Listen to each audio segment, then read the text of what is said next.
Je m'appelle Nanscom, j'ai 28 ans. Je suis marié à une femme merveilleuse qui s'appelle Christelle Com. En ce qui concerne mon background, je suis né au Cameroun. Cameroun qui est un pays majoritairement chrétien, comme dans beaucoup de pays d'Afrique ayant le même contexte. On a, je dirais, des traditions religieuses où on allait à l'église chaque dimanche. Je suis arrivé donc par la suite en France à l'âge de 8 ans. Contrairement à ces habitudes que l'on pouvait avoir, en France c'était moins le cas où voilà, on allait à l'église, de me dire un peu le contexte finalement qui a, je dirais, été celui de ma foi, tout simplement. M'ayant toujours considéré comme étant chrétien, donc vu que j'ai été baptisé très jeune. C'est donc ainsi que j'ai grandi, j'ai fait collège, lycée, université. J'ai toujours été quelqu'un de très sociable, que ce soit, voilà, parlant du collège, collège-lycée, j'ai toujours été délégué de classe. À l'université, j'ai été dans les bureaux d'étudiants, j'ai créé des associations, donc j'ai toujours été entouré de personnes. Dans un environnement, la fête était, les réjouissances, les sorties étaient vraiment au cœur de mon quotidien. Comme vous le savez, dans les bureaux d'étudiants, l'une des principales tâches que nous faisons, c'est organiser des soirées. Donc voilà, j'étais toujours le premier à aller m'amuser, à sortir le soir, à faire la fête. C'est comme ça que voilà, je suis devenu majeur, j'ai eu cette liberté-là. Je me suis finalement très bien accoutumé à cet environnement, à ce milieu de la nuit, si on peut dire ainsi. J'avais entendu parler de Dieu. Mais comme la Bible le dit pour Samuel, j'avais entendu parler de Dieu, mais je ne connaissais pas Dieu. J'avais entendu parler de Dieu au travers de différentes personnes, que ce soit des personnes de ma famille, des amis, et même parfois même des voisins, ou encore, comme ça a certainement pu être le cas de quelques-uns d'entre vous, d'inconnus dans la rue qui venaient me prêcher ce Jésus. Mais il y avait toujours cette phrase que je pouvais dire, notamment à mon cousin, qui est quelqu'un avec qui je suis très proche, qui était c'est bien pour toi, je vois que ça te fait du bien, mais c'est pas pour moi en fait. Et pourtant, Dieu fait toutes choses bonnes en son temps. Comment est-ce que finalement le déclic s'est produit? Eh bien en fin d'année 2016, début d'année 2017, je finis ma licence d'économie. Je commence à travailler, je prends une année de césure, ce qui a été une année de césure, bien évidemment, ce n'était pas le plan était que voilà, j'en avais marre de l'école tout simplement. Donc en 2016, je ne vais pas forcément à l'école, je travaille. Je découvre aussi encore plus le monde, j'ai envie de dire. Les sorties, il n'y avait plus les devoirs forcément. Donc quand on rentrait, on pouvait sortir jusqu'à pas d'heure pour simplement se préparer le lendemain matin et aller au travail. J'avais un appartement dans Paris, j'avais un travail, j'avais une voiture, tout ce que, bref, un jeune de 21 ans pouvait désirer avoir finalement. Mais paradoxalement, tout ça, je ressentais un vide profond qui ne cessait de grandir. Et de temps en temps, j'avais des instants de prise de conscience comme ça, où je m'interrogeais. Je pouvais même interroger des personnes autour de moi, notamment l'un de mes meilleurs amis à qui voilà, je confiais souvent ce ressenti. Ce ressenti grandissant qui était donc celui d'un vide profond, bien que j'étais toujours entouré, j'avais toujours plein d'amis, j'étais l'un des seuls qui à cet âge-là avait un appartement, donc c'était souvent chez moi que les potes se retrouvaient pour boire. J'avais un bar dans mon appartement pour vous dire. Donc c'était un peu le quartier général, il y avait toujours du monde à la maison. Mais bien qu'entouré, mais profondément seul à l'intérieur. Dans ce cheminement, ne sachant finalement quelle était la source de ce cri de solitude intérieure, j'ai commencé à chercher. J'ai cherché vraiment par différents moyens. J'ai cherché déjà en parlant à des personnes, mais j'ai aussi cherché en lisant. Il y avait quelque chose en moi qui me faisait dire que c'était spirituel. J'ai donc cherché au niveau de la foi, des religions, Je me suis interrogé, j'ai questionné des amis musulmans, j'ai même rencontré voilà, des autorités musulmanes, j'ai lu des livres, j'ai cherché au niveau du bouddhiste. Il y a un Camerounais très connu qui est bouddhiste, qui est Yannick Noah. Je sais que je me suis beaucoup intéressé à sa vie, comment il est devenu bouddhiste, etc. J'ai cherché aussi dans la religion chrétienne. Mais ça a été dur finalement d'avoir une réponse d'un homme. En vérité, je pense qu'il n'y a personne qui a su me dire un truc qui m'a rassuré, qui a répondu à ce vide que j'avais. J'ai quand même avancé. Mais dans mes recherches, je sais que la foi chrétienne a quand même été celle que, bien que je n'avais pas de réponse parfaite, mais j'avais, je dirais, des petites lumières, des petites étincelles qui ravivaient quelque chose en moi. J'ai de temps en temps donc accepté des invitations de cousins et d'amis dans des églises, hein. Mais bizarrement, il n'y avait rien derrière, hein. Je pouvais aller à l'église, sortir, rallumer ma cigarette, le soir, partir en boîte. Enfin, vraiment, je n'avais pas encore cette conviction.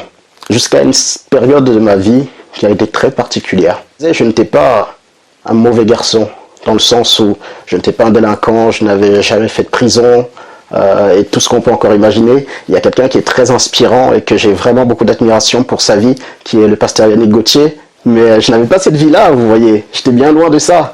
L'un de mes péchés, certains diraient péché mignon, c'était les femmes. J'avais difficulté à avoir une seule copine, à être fidèle. J'avais vraiment un vrai problème avec le sexe. Finalement, dans tout ça, il y a des conséquences en fait. Il y a des conséquences, le fait d'avoir des rapports sexuels à gauche, à droite, des rapports non protégés en plus. L'une des choses qui s'était reproduite à plusieurs reprises était que certaines tombaient enceintes. C'est vrai que la première fois, ça peut faire un peu peur. La première fois, lorsqu'une fille vient te dire, voilà, je suis enceinte, comme beaucoup de personnes qui étant dans le monde, la réponse est souvent rapide, hein. C'est ok, bah je suis pas prêt en fait à être papa. Bah va avorter. C'est la solution facile, j'ai envie de dire. Donc naturellement, ça a été aussi souvent mes réponses à ces personnes-là. Donc plusieurs filles qui ont pu tomber enceintes par ma faute, ça a souvent été ça finalement ma réponse. Et plusieurs l'ont fait. Jusqu'à ce que à l'une d'entre elles, étant tombée enceinte, je l'ai accompagnée d'ailleurs. On lui avait donné donc une première prise de médicaments, où sur la première, ça s'était bien passé. Et il y avait donc une seconde étape où elle devait reprendre encore. C'était cette étape-là qui, à un moment, ce que le médecin nous expliquait, c'était que c'est à cette seconde pilule que voilà le fœtus devait sortir. À ce moment-là, elle a pris ce médicament et le soir, elle m'a appelé pour finalement me dire que ça n'allait pas. Ça n'allait pas, qu'elle perdait énormément de sang. À plusieurs reprises, elle me disait qu'elle sentait qu'elle partait. Et j'ai pris peur. Très sincèrement, j'ai pris peur. Je ne savais pas vers qui me tourner. Je ne savais pas non plus quoi lui dire, parce que c'était une situation inédite pour moi. Mais je me suis quand même rappelé d'un truc. Quand j'étais au Cameroun, on avait des habitudes qui étaient celles de prier. Donc j'ai prié. Je me suis mis à genoux sur le bord de mon lit. Et je me suis rappelé aussi d'une parole que plusieurs personnes avaient pu me dire, qui était celle de se confier à Dieu, celle de pouvoir faire alliance avec Dieu. Et je me suis dit, si je dois mettre Dieu à l'épreuve, si je dois franchir le pas peut-être sur cette question, ce vide intérieur qui petit à petit, je commençais à avoir des éléments de réponse qui me tournaient vers la foi chrétienne sans pour autant que je ne change. Mais s'il fallait vraiment franchir un cap, c'était peut-être là le moment en fait. Au moment où j'ai fléchi les genoux, je me souviens qu'avant même que je ne dise un mot, j'avais fermé les yeux et là j'ai vu une image. Je me suis vu au bord d'un précipice en fait, un vide sans fond. Et j'ai eu comme une pensée, je ne vais pas dire Dieu m'a dit, mais en tout cas c'était une pensée profonde et très claire dans mon esprit. C'était, en gros, voici là où tu es. Voici là où tu en es dans ta vie. Tu as deux choix maintenant. Soit tu avances un seul pas suffit. Et tu tombes dans ce trou. Ou soit tu recules, mais tu donnes ta vie à Dieu. Voici l'image que j'ai eue à ce moment-là. Et j'en ai eu une profonde conviction que c'était le moment pour moi d'avancer avec le Seigneur de manière sérieuse. Et j'ai fait une prière simple à Dieu, c'est « Seigneur, j'ai entendu parler de toi, j'ai entendu des témoignages de personnes que tu as guéries, tu as sauvées, que rien n'était impossible, même pas une situation comme celle-ci. Alors Seigneur, je te mets à l'épreuve, je te fais cette demande qui est, Seigneur, sors-moi de cette situation. » C'est une prière très égoïste. Hein? Sors-moi de cette situation. Et si tu y arrives, alors je te donne ma vie. Donc ça a été ça ma prière. Et ce qui était fou, c'est que au moment où je me mets à genoux pour prier, je sais que je priais un certain temps, mais le moment vraiment où il y a eu cette prise de conscience, où il était question cette fois-ci pas seulement de prier comme je pouvais prier les autres fois, mais vraiment de m'adresser à Dieu et de m'engager avec Dieu. Ça a été très rapide. Il y a eu presque 1 heure pendant lesquelles voilà, j'étais à genoux, je ne savais pas forcément quoi dire. Mais voilà, je me rappelais simplement des paroles qu'on m'avait dit. Et puis, pendant peut-être 2-3 minutes, il y a eu ce dialogue, comme si je m'adressais à Dieu et je le mettais à l'épreuve, qui a duré 2-3 minutes, où j'ai fait cette prière très courte. Il devait être 3 heures du matin. Et à peine j'ai fini cette prière, un sommeil m'a attrapé. 3 heures du matin, déjà, j'arrivais pas à dormir parce que dans ma tête, c'était fou dans ma tête. Je pensais à tout, plein de choses. Le sommeil, le cadet de mes soucis. Et là, un sommeil m'a saisi. Et un sommeil qui était accompagné d'une profonde paix. J'étais apaisé. C'est comme si à ce moment-là, plus rien ne comptait. Comme si j'oubliais ce que j'étais en train de vivre, le tourbillon dans lequel j'étais. Je me suis endormi. Et à ce moment-là, je me réveille par mon portable qui sonne. Et lorsque mon portable sonne, je réponds. Et c'est cette amie, cette fille qui m'appelle et qui me dit « Ça va mieux ». Mais je dis « Quoi qui va mieux ?» Elle me dit « Écoute, quelque chose de bizarre s'est passé. Vers 3 heures du matin, subitement tout s'est arrêté. Et j'ai ressenti une paix. Et bizarrement, c'était au même moment. Je ne pourrais pas vous dire à la même seconde, parce que voilà, je n'ai pas forcément calculé les temps. Mais en tout cas, ça correspondait au moment où je faisais cette prière à Dieu. Et la paix que j'ai ressentie, elle aussi a ressenti cette paix. Et là, j'ai su que Dieu m'avait entendu. Ma prière, c'était finalement une alliance que je faisais. Seigneur, sors-moi de cette situation. Et si tu me sors de cette situation, je confesse que tu es Dieu et je te donne ma vie. C'est ce que j'avais fait. Et lorsque cette fille est venue me dire ça, j'ai compris que je venais de m'engager.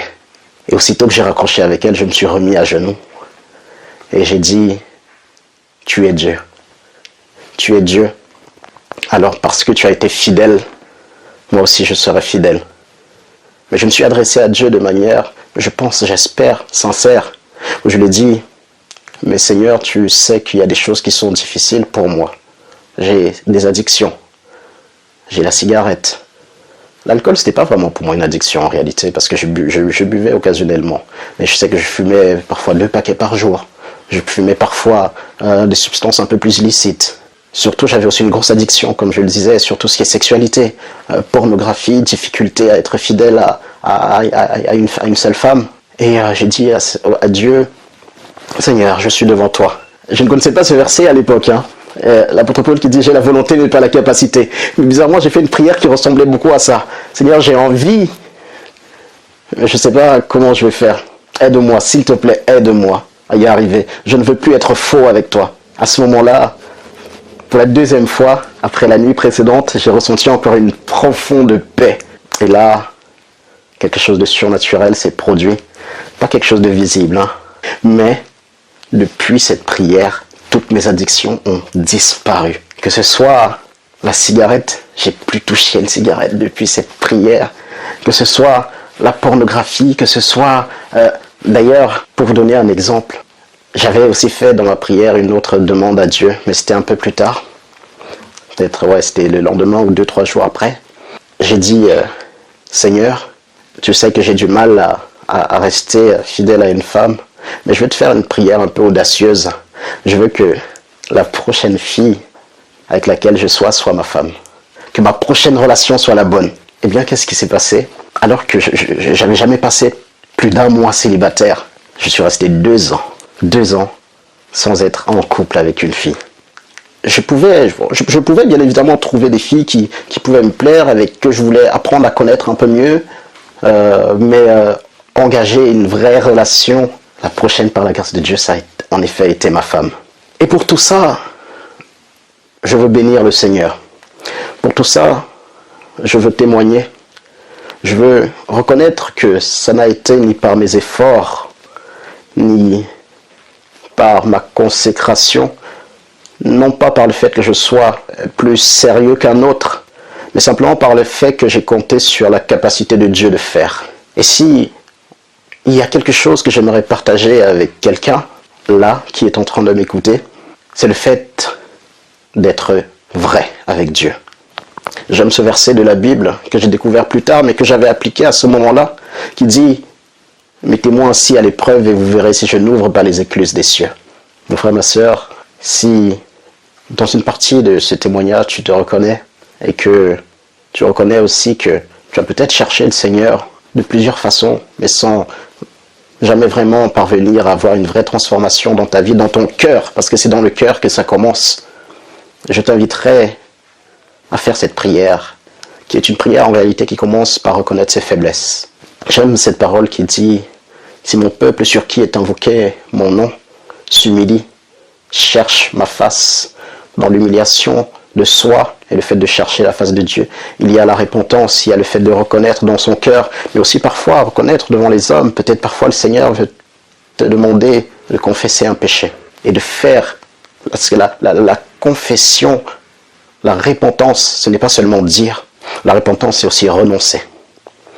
Reconnaître ce péché dans ta vie et décider de renoncer. De renoncer non pas par tes forces, mais renoncer en comptant sur la capacité de Dieu de faire.